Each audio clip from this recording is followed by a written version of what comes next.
We now want to start talking about using factoring to solve equations.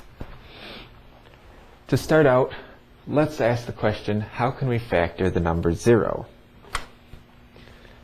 In other words, for example, if we wanted to factor 12,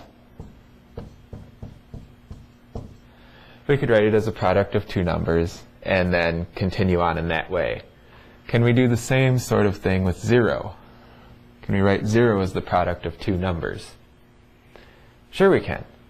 We can write it as the product of 0 and 1, or we could write it as the product of 0 and 5, or the product of 0 and any other number.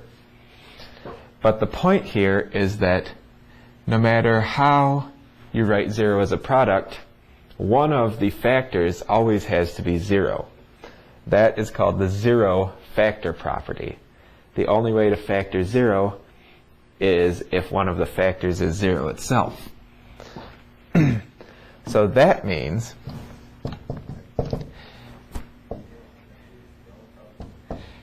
if we have two numbers multiplied together and we know that their product is 0, one of those numbers has to be 0. If we know this one's not 0, this one has to be 0.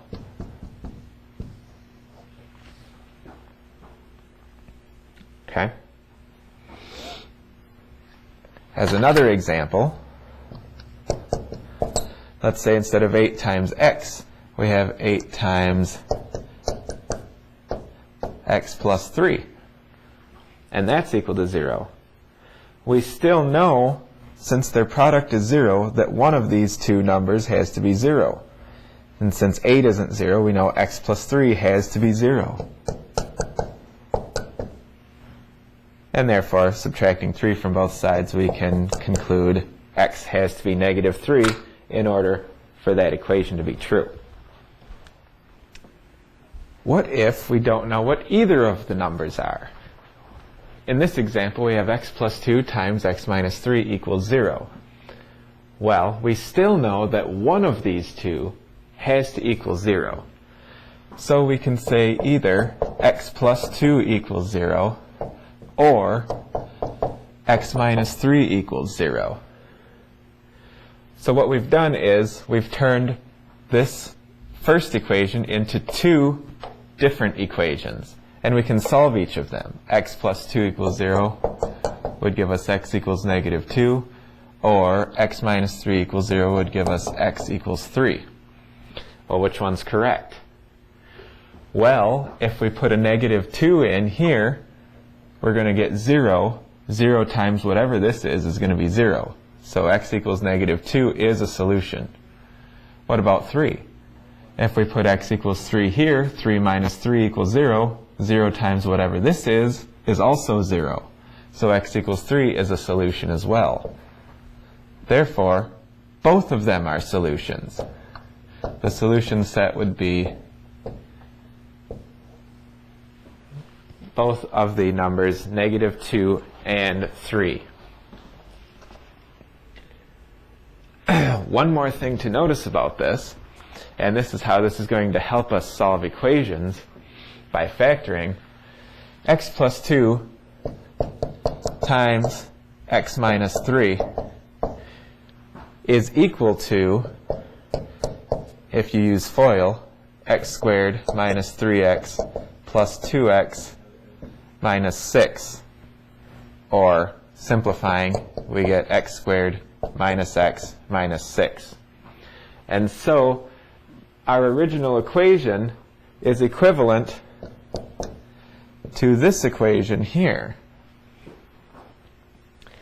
So if we were asked to solve an equation that looks like this, we can't do it by methods we've seen before where we solve linear equations, because this is not linear, it's degree 2, quadratic.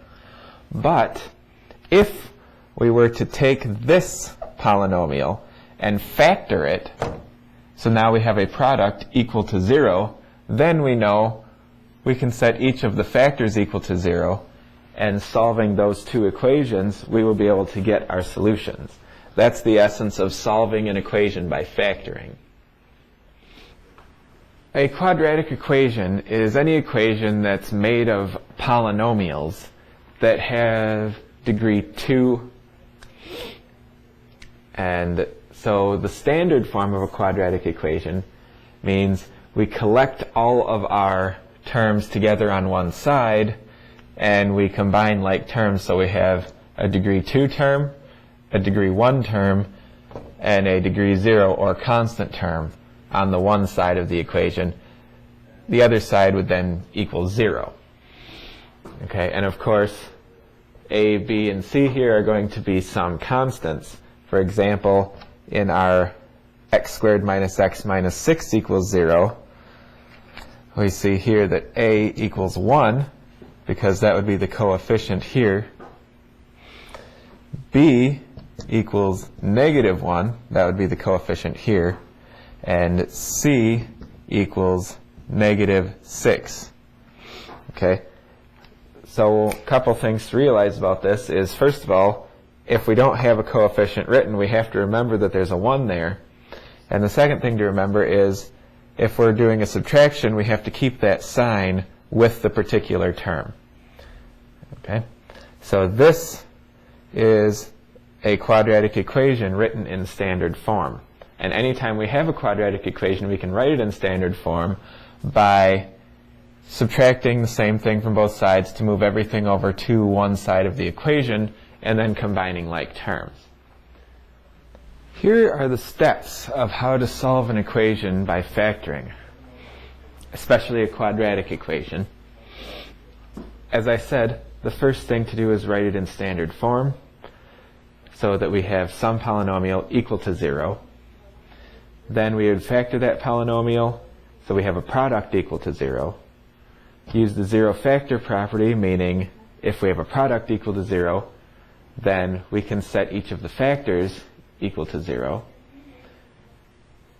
Fourth, find the solution, because now we've created two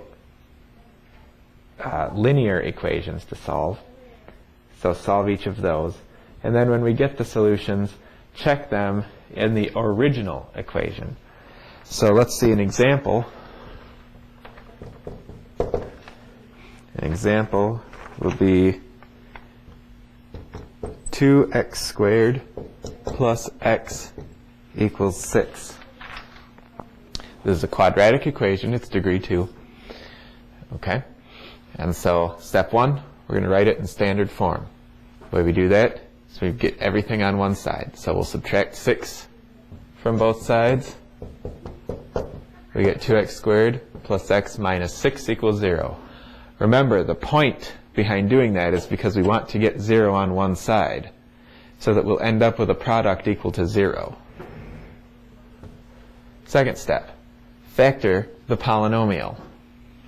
Well, now we have to remember our factoring methods.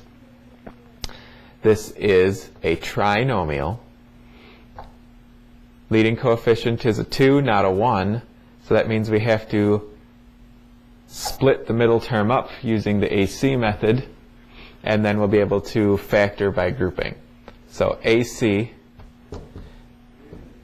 equals 2 times negative 6, or negative 12.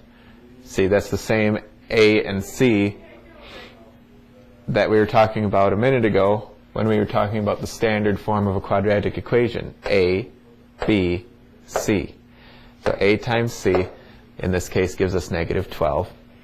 And we want to find a pair of numbers that are factors of negative 12 that add up to B, the middle coefficient. Okay? And so we can factor 12 as negative 1 and 12, but that adds up to 11. We could factor it as negative 2 and 6. That adds up to 4. We can factor it as negative 3 and 4. That adds up to 1, which is what we want. That's our middle coefficient. So 2x squared minus 3x plus 4x minus 6 equals 0. See, we took our x and we turned it into negative 3x plus 4x, because that was the appropriate pair to use. Now we factor by grouping. Okay?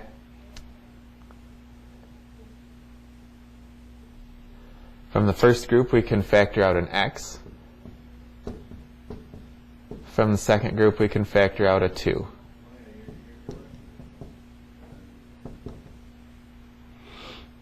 Now, they have a 2x minus 3 in common.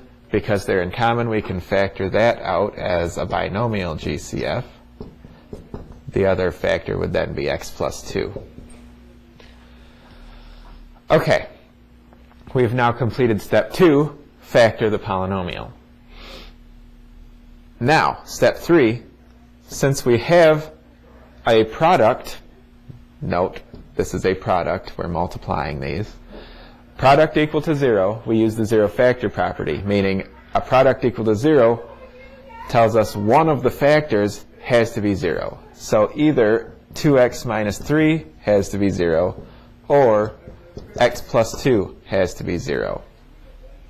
Well, solving both of these, we get 2x equals 3, or x equals 3 halves, or 1.5 if you prefer. Or x equals negative 2. If we check both of those, putting 3 halves in here, we get 2 times 3 halves squared is 9/4 plus 3 halves. And what does that come out to? Well, this is going to be 9 halves plus 3 halves. That's 12 halves, which is equal to 6. Okay? And then we also check negative 2. We'll have 2 times 4 is 8, plus a negative 2. 8 minus 2 equals 6. So that also checks.